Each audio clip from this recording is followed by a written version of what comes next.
Your insecurities are not yours, nor does it belong to you. You are the validation that you've been looking for. Your self-worth is not defined by external factors, not how you look like, not how you dress, not how much money you got. Hi guys, I'm Lisa and welcome back to my channel.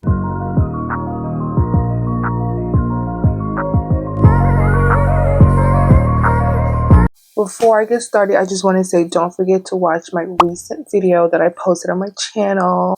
Okay, let's begin. The reason why you feel sorry for yourself is because you don't believe that you're good enough, which is why you're constantly trying to prove your worth and yourself to others because you don't feel fulfilled within yourself. You search for external validation, for someone to see your worth, for someone to see that you matter. Like, oh, if only they could see me and appreciate me. Or thinking that you need to be this other person in order to feel loved and seen. And thinking that the only way people are going to do that is if you pretend to be someone else, someone that you're not. So sometimes you may go out of your way to perform or just like go over the top so they could see you. And that can come off as unauthentic because you're not being true to yourself. Not feeling good enough can come from various factors in life, but in most cases, it always leads back to your childhood. The void you are feeling inside of you is rooted in pain, and a lot of the times it could be from your past. Maybe growing up, feeling loved and appreciated was something that you lacked and never received as a child. Or let's say your feelings were dismissed a lot as a child and you never got the proper love or care that you were looking for, which made you feel like you weren't good enough. It made you feel like you constantly had to prove yourself to prove that you matter. And let's say you never got the proper chance to deal with it or heal it. And as you got older, that void stayed with you. That's why you try to find anything to help you fill that void, even through others. And you start looking elsewhere, your relationships, your friendships, the internet, anything to help you fill that void. And sometimes when receiving compliments or just something positive said about you, you may feel undeserving and unworthy of that praise. You're just like, oh, they're just saying that to be nice. They don't actually believe that. And it's not that they don't believe it. And quite frankly, it wouldn't even matter if they did. It's you that don't believe it. You don't believe that you're worthy of a compliment. You even try to reject the compliment or just like brush it off because you let the opinions of others strip you of your self-worth. The amount of love, respect, support, and compassion that you receive from others is in direct proportion to how much you love yourself. Because it's impossible to receive something unless you have a place to put it. Not feeling good enough can also come from your early life experiences as well. The people you've been around could have played a role in you having low self-esteem, or just the societal and cultural norms influencing your beliefs and shaping your self-image. Letting outside factors shape your self-image, which you identified with, and it made you feel small and inferior compared to others. Your insecurities are not yours, nor does it belong to you. The way people treat you is a mere reflection of how they feel about themselves. It's never personal. People love to project their own issues and problems onto others to make themselves feel better or feel better about their own problems. And once you understand that, the better.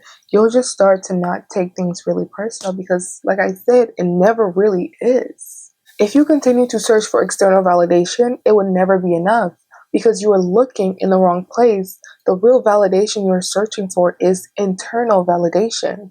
Because if you can't even see your worth, how do you expect others to? If you can't even validate yourself, why do you expect others to? If you can't even believe that you matter, why do you think others will?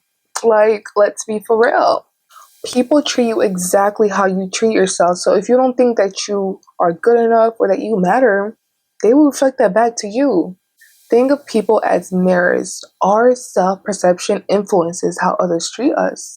We teach others how to treat us by the example of loving yourself. And loving yourself is something that you have to believe internally to see it reflected back in the world around you.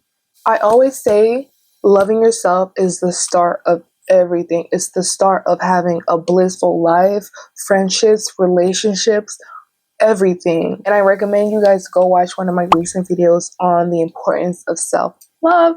Okay. It really comes down to who are you trying to please, yourself or them?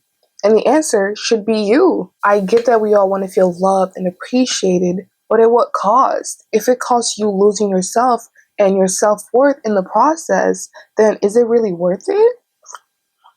I didn't think so. You have to find the value within yourself. You have to learn how to love yourself without needing any external validation from anyone. Because your self worth is not based through the eyes of others. Your self worth is not defined by external factors, not how you look like, not how you dress, not how much money you got. It's more so who you are, and who you are is pure love and consciousness. The only way to fill that void inside of you is to go internal and work through it. Start asking yourself why you're feeling the way you are and what caused it. And eventually it'll lead back to your childhood. So now this is your chance to finally and properly heal from it, so you don't go looking elsewhere to help you fill that void or heal that void. You are the validation that you've been looking for. You don't need to go look elsewhere to feel whole, because you are already whole just by you existing. You don't need to do anything else or to be anyone else to be loved, because you are love. Believe that. Love has no rules. Rather, unconditional love has no rules. It's us humans who makes and decide these rules on love and the way love should be. And as soon as we put conditions on love, it becomes something else entirely. But unconditional love is not an emotion, it's a state of being. And I'm going to use this example from a book I'm currently reading by Anita Morjana. Just like how the sun shines, it doesn't pick and choose who it decides to give its warmth and light to and who it doesn't. It shines on everything and everyone. Everyone gets to feel that warmth and that light. And you can turn away from the sun, but it never stops shining. It's always going to be there, depending on the sun's rotation. That's how unconditional love is. It's a state of being. But that's all for today's video, guys. Thank you guys so much for watching. I hope you guys enjoyed, and I'll see you guys next time. Bye.